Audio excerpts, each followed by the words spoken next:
Hello everyone, good morning, good evening, good afternoon. जब भी आप ये लेक्चर देख रहे हैं, आई होप आप सब बहुत अच्छे होंगे। और अब हम यहाँ पे क्लास 11th हमने स्टार्ट कर दिया है। हमने सबसे पहले जो एक टॉपिक डिस्कस किया था, चैप्टर डिस्कस किया था, वो डायमेंशनल एनालिसिस था। लेकिन अभी हम क्या कर रहे हैं, पहले हम बुक 2 स्टार्ट कर रहे हैं, क्योंकि अब मोस्टली क्या है, जो भी बच्चे पढ़ रहे हैं वो अभी उनका ऑलमोस्ट बुक 1 हो चुका है। तो अब बुक 2 करते हैं। अब बुक 2 पहले कंप्लीट करेंगे, फिर बाकी के रिमेनिंग चैप्टर्स हम बुक 1 के उसके बाद करेंगे। ओके, सो आज का हमारा जो लेक्चर है वो इलास्टिसिटी पे है। ओके, हम आप कोशिश करेंगे कि अगले 2 और 3 वीडियोस में हम इलास्टिसिटी टॉपिक कवर करें। तो अगर हम एनसीईआरटी के हिसाब से जाए तो हमारा एक चैप्टर है मैकेनिकल प्रॉपर्टीज ऑफ सॉलिड्स। ठीक है, तो हम स्टार्ट कर रहे हैं मैकेनिकल प्रॉपर्टीज ऑफ सॉलिड। और मैकेनिकल प्रॉपर्टीज ऑफ सॉलिड में सबसे पहला टॉपिक जो हमारा है वो है इलास्टिसिटी। ओके, तो आज हम स्टार्ट कर रहे हैं इलास्टिसिटी। सो बेसिकली क्या होता है इलास्टिसिटी, पहले ये समझना बहुत जरूरी है कि व्हाट इज इलास्टिसिटी। सो अगर हम बात करें इलास्टिसिटी की, देखो बहुत ही कॉमन क्वेश्चन, बहुत अक्सर किताबों में मिल जाएगा आपको, क्या ज्यादा इलास्टिक है, which is more elastic, steel और रबर। ठीक है, क्या ज्यादा इलास्टिक है, स्टील या रबर, हमें ये पूछा जाता है। तो देखो पहले तो हम समझते हैं कि एक्चुअली इलास्टिसिटी होता क्या है।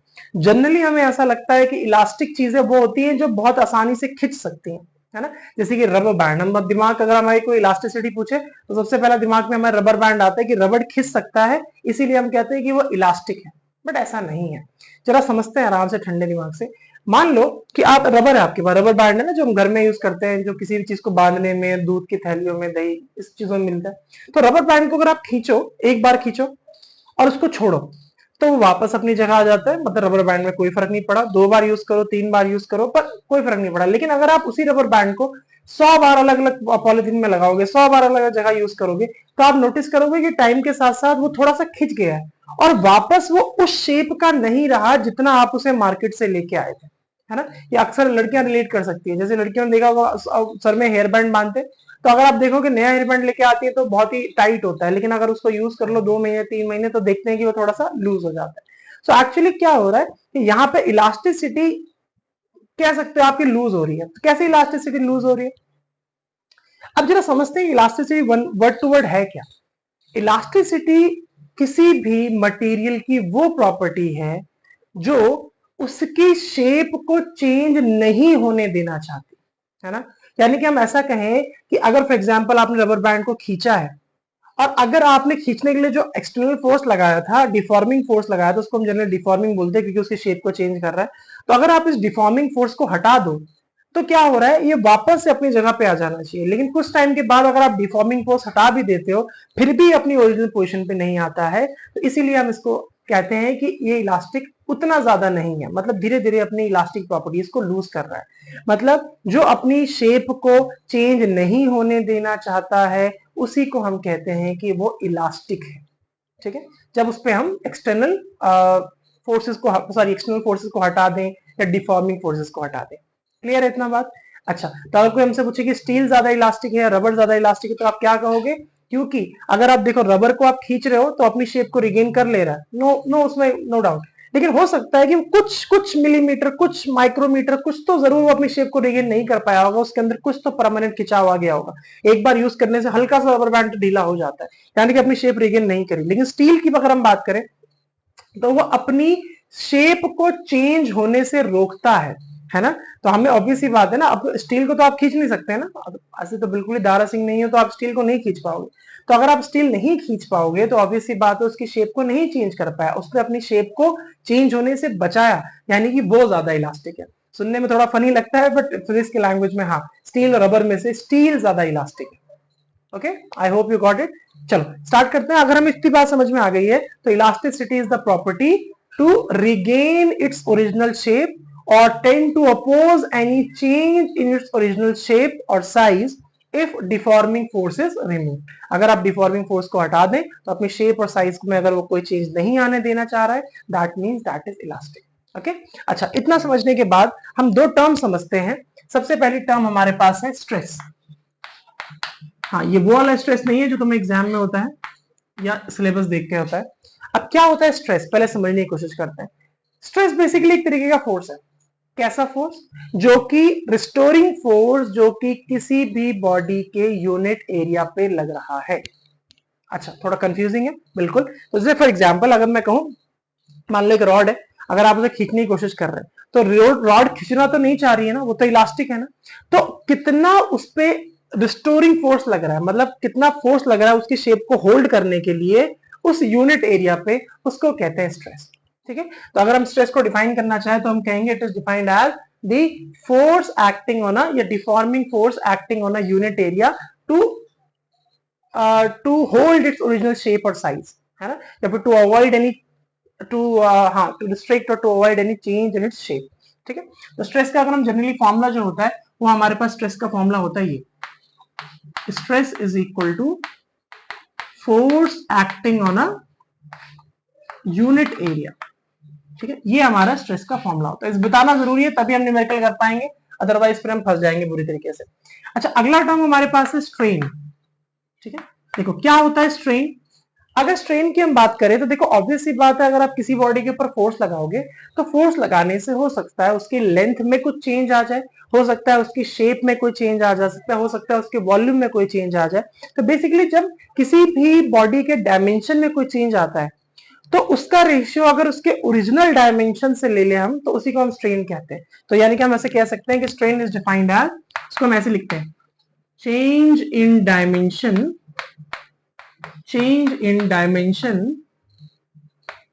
upon original dimension, change in dimensions upon original dimensions, dimensions में कितना चेंज आ रहा है और ओरिजिनली उसके डायमेंशंस क्या थे, इसी को हम डिफाइन करते हैं स्ट्रेन्स।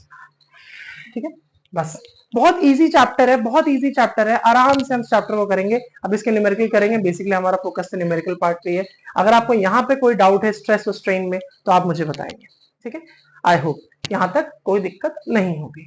अच्छा, अब इसी में देखो एक टर्म और हमें समझना है। देखो स्ट्रेस हुआ फोर्स अपॉन एरिया, है ना, force acting on unit area, strain हुआ change in dimension upon original dimension.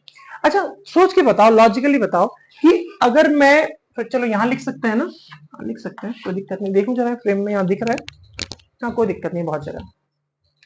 अच्छा, फॉर एग्जाम्पल अगर मैं किसी बॉडी पे स्ट्रेस लगाऊं मतलब यूनिट एरिया पे कोई फोर्स लगाऊं, तो ऑब्वियस सी बात है उसकी शेप में कुछ चेंज आएगा, उसके डायमेंशन में कुछ चेंज आएगा।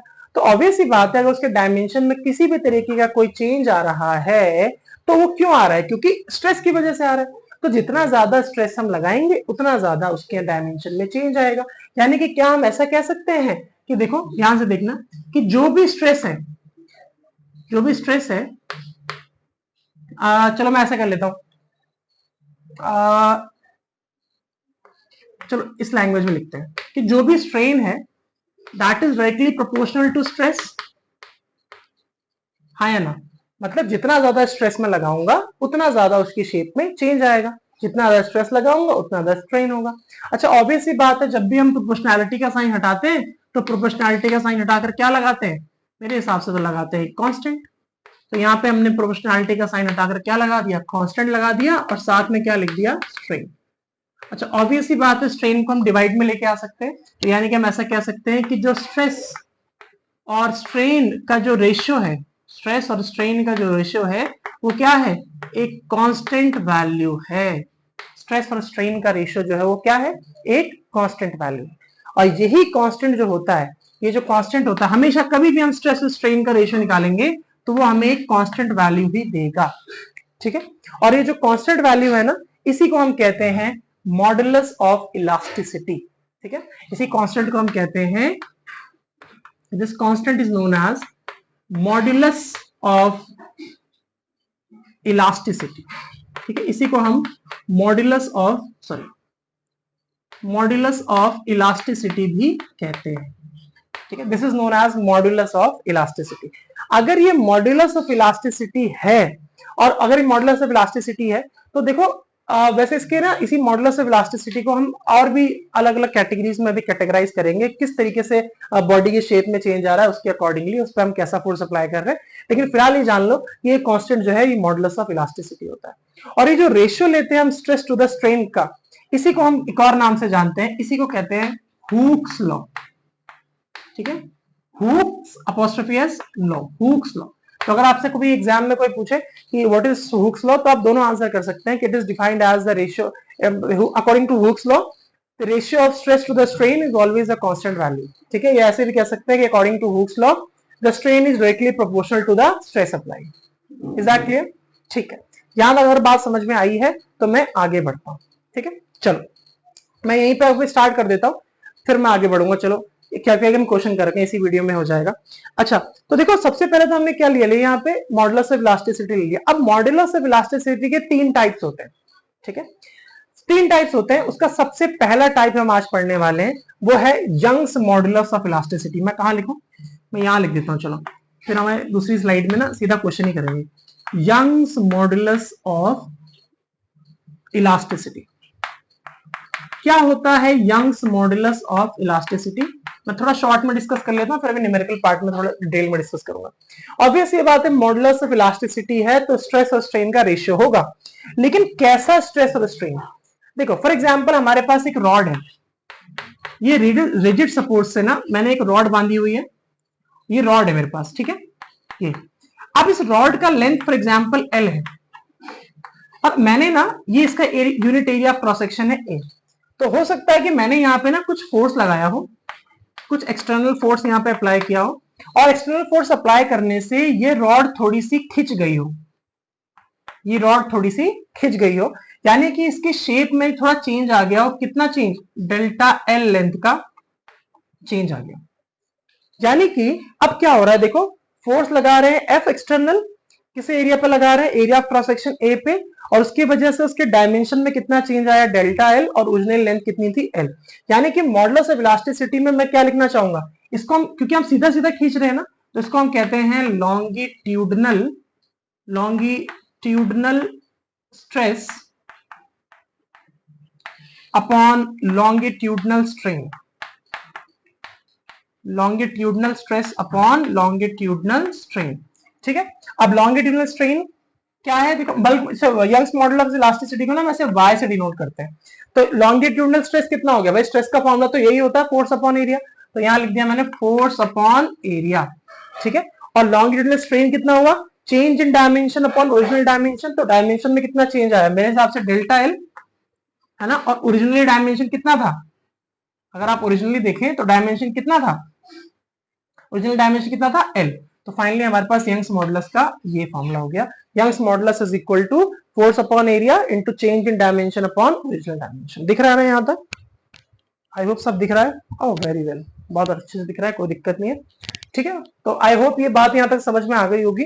अगर इतनी बात समझ में आ गई तो नोट करिए, और उसके बाद फिर हम इसका क्वेश्चन करेंगे। ओके, तो हमारे पास यहाँ पे एक क्वेश्चन है, says the steel wire and a brass wire are loaded as shown in the figure। ठीक है, तो हमारे पास एक ऐसा फिगर दिया हुआ है जहां पे क्या किया है, रिजिड सपोर्ट से एक स्टील वायर की हेल्प से 4 kg का मास लटका हुआ है, और एक ब्रास वायर की हेल्प से 6 kg का मास लटका हुआ है। बोलो दोनों का डायमीटर जो है 0.25 सेंटीमीटर है। Then compute the elongation in both the wires. तो ऑब्वियस सी बात है कि जब आपने ऐसे मास लटकाए हुए इन वायर्स से, तो ऑब्वियस सी बात है क्या है, वायर के अंदर कुछ टेंशन प्रोड्यूस होगा, उस टेंशन की वजह से क्या होगा, नीचे की तरफ खींचेंगे, और अगर नीचे इस मास की वजह से नीचे की तरफ खींचेंगे ना, और इन वायर्स के अंदर कुछ इलोंगेशन होगा, कुछ खिंचाव होगा, तो आपको वही कैलकुलेट करके बताना है कि दोनों वायर्स के अंदर कितना इलोंगेशन होगा। ठीक, चलो सिंपल सी बात है, एनसीईआरटी का क्वेश्चन है। देखो बहुत आराम से देखो, कितना आसान क्वेश्चन है। देखो अगर हमें इलोंगेशन निकालना है तो मतलब ऑब्वियस सी बात है इनकी लेंथ में कुछ चेंज आ रहा है, लेंथ में चेंज आ रहा है, मतलब कि डेल्टा L निकालना है। ठीक है, अच्छा यंग्स मॉडुलस दिया हुआ है दोनों का, स्टील का और ब्रास का, तो आपको जिधर से स्टार्ट करना है आप उधर से स्टार्ट कर लो। फॉर एग्जाम्पल अगर मान लो मैं ब्रास के लिए पहले इलोंगेशन निकालता हूं, है ना, तो चलो इधर से स्टार्ट करते हैं। तो इलोंगेशन इन ब्रास ये निकालने की कोशिश कर रहे हैं। ठीक है, देखो ऑब्वियस ही बात है, तो आप फॉर्मूला लगाएंगे ना, Young's modulus for the brass. अभी हमने पीछे डिस्कस किया कि यंग्स मॉडुलस का फॉर्मूला क्या होता है, स्ट्रेस अपॉन स्ट्रेन। और स्ट्रेस कैसा, longitudinal stress upon longitudinal strain. और स्ट्रेस के लिए फॉर्मूला क्या हो गया, फोर्स अपॉन एरिया। और स्ट्रेन के लिए क्या होता है, change in dimension upon original dimension, यानी कि ओरिजिनल लेंथ। ठीक, चलो ऑब्वियस सी बात है हमें यहाँ डेल्टा L निकालना है, तो अगर डेल्टा L निकालना है तो डेल्टा L के लिए फॉर्मूला बनाएंगे तो क्या बनेगा, force into length upon area, तो एज इट इज है, ये एल ऊपर चला गया और उसकी जगह यंग्स मॉडुलस ऑफ ब्रास जो है वो यहाँ पे नीचे आ गया। चलो वैल्यू रखते हैं। तो वैल्यू रखने से पहले कुछ दिक्कतें मुझे समझ में आ रही है। अच्छा, तो ये बताना है कि इस वायर के ऊपर कितना फोर्स लग रहा है। तो ऑब्वियस सी बात है, इस वायर के ऊपर उतना ही फोर्स लगेगा जितना कि इस बॉडी ने ग्रेविटी के अगेंस्ट फोर्स लगाया हुआ होगा, या कह सकते हैं कि जितना इस बॉडी का वेट होगा। अरे बॉडी का वेट जितना होगा नीचे की तरफ, उतना ही तो उसमें टेंशन प्रोड्यूस होगा, उतना ही तो फोर्स लग रहा होगा इस पे। और बॉडी का वेट आप कैसे निकालते हैं? जो भी मास होता है उसको ग्रेविटी से मल्टीप्लाई करके। अच्छा, क्वेश्चन में जी की वैल्यू दी हुई है 9.8, ठीक है, तो यहाँ पे मैं लिख भी देता हूँ, जी की वैल्यू 9.8 दी हुई है आपको, ठीक है, मीटर पर सेकंड स्क्वायर। अच्छा, तो यहाँ पे अब रख देंगे, फोर्स निकालना है तो इसका मास इनटू ग्रेविटी, ऐसे तो निकालते हैं। अरे अगर मैं इसी को एक स्टेप और लिखूं तो क्या होगा, देखो फोर्स की जगह mg तो आता है ना, मास इनटू ग्रेविटी, और साथ में कितना आएगा, लेंथ तो एल हाई है। अच्छा, एरिया ऑफ क्रॉस सेक्शन, और एरिया ऑफ क्रॉस सेक्शन इस वायर का, ब्रास वायर का। अच्छा, एरिया ऑफ क्रॉस सेक्शन निकालना है तो एरिया ऑफ क्रॉस सेक्शन तो सर्कुलर होता है, यानी कि सर्कुलर एरिया कितना हो जाएगा, pi r square into Young's modulus of brass. इतना तो हम कर ही सकते हैं। अच्छा, वैल्यू रखते हैं mg मतलब 6, मास हो गया, ग्रेविटी होगी 9.8, खत्म कहानी। अच्छा, लेंथ कितनी है, देखो ब्रास रॉड, ब्रास इसकी वायर की 1 metre upon pi r square, तो पाई की वैल्यू रख दो जो भी आप रखना चाहते हो, 3.14 इंटू रेडियस। अच्छा, रेडियस निकालने के लिए देखो हमें डायमीटर दिया हुआ है, दोनों वायर का डायमीटर 0.25 है, तो रेडियस कितना होगा, हाफ होगा। तो 0.25 का हाफ कितना होगा, 0.125, और सेंटीमीटर को मीटर में करोगे तो 10 टू द पावर -2 से मल्टीप्लाई, तो यहाँ कितना हो जाएगा 0.125। ये तो आपने सेंटीमीटर में निकाल लिया रेडियस, और उसको मीटर में करोगे तो 10 टू द पावर -2, और ये आर का स्क्वायर कर दिया आपने, पाई आर स्क्वायर हो गया। अच्छा, और साथ में क्या आएगा, यंग्स मॉडुलस की वैल्यू आएगी। तो ब्रास के लिए यंग्स मॉडुलस की वैल्यू ये है 0.91 into 10 to the power 11 pascal. Pascal मतलब वही यूनिट होती है, यानी कि न्यूटन मीटर स्क्वायर, न्यूटन पर मीटर स्क्वायर भी लिख सकते हैं इसको, कोई दिक्कत नहीं। जब आप इस पूरे को सिंप्लीफाई करोगे ना, तो जो आपका इलॉन्गेशन निकल के आएगा डेल्टा एल, देखो अब यहाँ कैलकुलेशन में टाइम लगेगा तो वीडियो थोड़ी लंबी हो जाएगी, इसलिए मैं सीधा रिजल्ट लिख रहा हूं। तो हमारा वो इलॉन्गेशन आएगा 1.3 into 10 to the power -4 metre, ठीक है। तो ये हमारा इलॉन्गेशन हो गया किसके अंदर, ब्रास वाली वायर के अंदर। आई होप ये बात समझ में आई होगी। अच्छा, इसी तरीके से ये तो हमारा इलॉन्गेशन हो गया ना ब्रास वायर में। इसी तरीके से अगर हम स्टील वायर में इलॉन्गेशन निकालें तो देखना जरा ध्यान से, इसमें थोड़ा चेंज है, इलॉन्गेशन इन स्टील वायर। तो अगर आपको स्टील वायर में निकालना है इलॉन्गेशन, तो देखो जरा अलग क्या है इसमें। देखो अब मैं सीधा फॉर्मूला लगा रहा हूं, ठीक है, अब मैं सीधा फॉर्मूला लगा रहा हूं, तो ऑब्वियस सी बात है, चलो मैं लिख देता हूं एक स्टेप और। यंग्स मॉडुलस ऑफ स्टील निकालना है तो वही फोर्स अपॉन एरिया और change in dimension upon original dimension. तो यहां से अगर मैं डेल्टा एल के लिए फॉर्मूला बनाऊंगा तो डेल्टा एल कितना हो जाएगा, force upon force into area, A into Young's modulus of steel. अब ध्यान से देखो जरा, क्या अलग क्या है इसमें। अलग ये है कि इस बार जो स्टील वायर है ना, स्टील वायर जो है, उसने ये इस वाले मास को भी पकड़ा हुआ है और इस वाले मास को भी पकड़ा हुआ है, यानी कहीं ना कहीं इस वायर के अंदर जो टेंशन है वो इन दोनों मासेस की वजह से है। यानी कि टोटल मास कितना उठा रही है ये वाली वायर, 4 kg प्लस 6 kg। यानी कि जब यहाँ पे फोर्स में मैं मास इंटू ग्रेविटी लिखूंगा तो मैं यहाँ टोटल मास लिखूंगा, ठीक है, total mass into gravity, mg into L, तो चलो एल हाई है, और फिर वही area pi r square, of course area की जगह पाई आर स्क्वायर आ जाएगा, और यंग्स मॉडुलस ऑफ स्टील। बस यही इसमें अलग था कि आपने इस समय करेक्टेड मोशन के क्वेश्चन किए है ना, लॉज ऑफ मोशन में, वही वाला हिसाब किताब है। अच्छा, अब टोटल मास कितना हो गया, देखो ऑब्वियसली बात है 4 kg को भी उठा रहा है और 6 kg को भी उठा रहा है, तो यानी कि टोटल मास कितना हो गया 4 प्लस 6 kg इंटू जी, तो हमें 9.8 दिया ही हुआ है, इंटू लेंथ आपको इस वाली वायर की दे रखी है, स्टील वायर की कितनी है 1.5 अपॉन, अब यहाँ पाई आर स्क्वायर में देखो 3.14 इंटू, अच्छा आर कितना है, रेडियस तो दोनों का सेम था, कितना 0.125 इंटू 10 टू दी पावर -2 है ना, डायमीटर दिया हुआ उसका हाफ किया, फिर उसे मीटर में कन्वर्ट कर दिया। और यंग्स मॉडुलस ऑफ स्टील भी हमें दिया हुआ है, स्टील का यंग्स मॉडुलस है 2 into 10 to the power 11 pascal. जब आप इसको पूरे को सिंप्लीफाई करोगे तो you will get the answer as delta L कितना आएगा, फिर अगेन कैलकुलेशन में टाइम लगेगा, इसलिए मैं सीधा आंसर लिख रहा हूं 1.5 into 10 to the power -4 metre. खाली कैलकुलेशन वाला पार्ट ही है इसमें जो थोड़ा सा मुश्किल है, बाकी तो कोई फर्क नहीं पड़ता। तो ये हमारे दो आंसर्स आ गए, दोनों वायर्स के अंदर हमने इलोंगेशन कैलकुलेट कर दी। ठीक है, आई होप कोई मुश्किल काम नहीं है, बहुत आसान चैप्टर है, सिर्फ फॉर्मूला बेस्ड है, कुछ नहीं है। यहाँ थोड़ा कैलकुलेशन ज्यादा हो सकती है, otherwise it's all fine. Okay, ठीक है, तो आप पढ़ाई करते रहिए। कोई डाउट हो तो आप कमेंट सेक्शन मुझे बता सकते हैं। अगर आपको हेल्पफुल लग रहा है तो अपने फ्रेंड्स के साथ शेयर करिए। तो आगे पढ़ाई करते रहिए, आगे लेक्चर्स आते रहेंगे। Thank you very much.